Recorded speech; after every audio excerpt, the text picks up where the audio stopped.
Hi, this is Hannah Taylor, and after watching the Skills of Counseling videos, there were a few things that I picked up on the critical nature of both listening and intervention in the counselor and client relationship.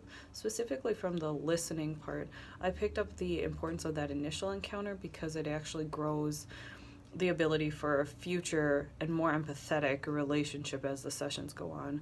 But this includes nonverbals, and that's going to be really important, that my body language does not communicate that I am not listening, that I'm disinterested, or that I'm judging them on any level, as well as asking appropriate questions to help clarify where they are personally.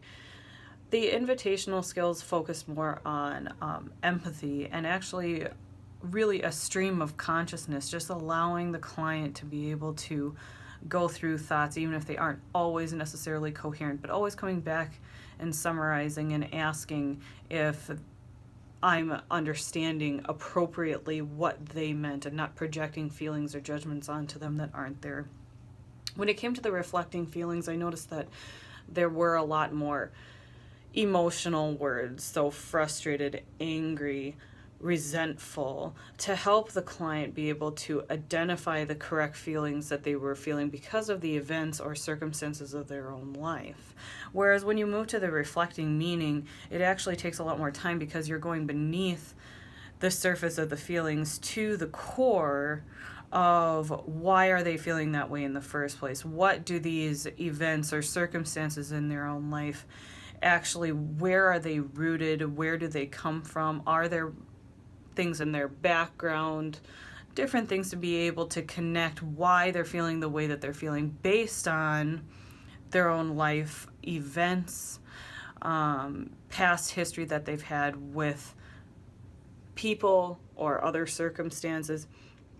And this really does take a lot of time and paraphrasing and making sure that what you're understanding is actually what they are trying to project when it comes to the personal significance of what's going on in their life, to be able to start getting down to a plan of being able to actually help them.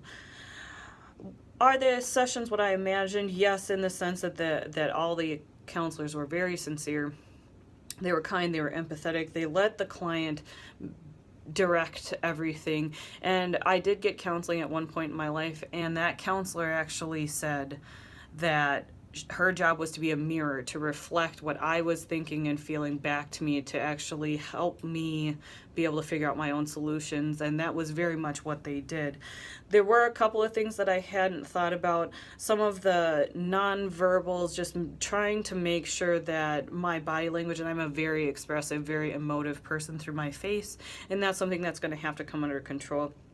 But I noticed that the room also had very few distractions and was actually there for the client to be able to stay focused on the topics at hand.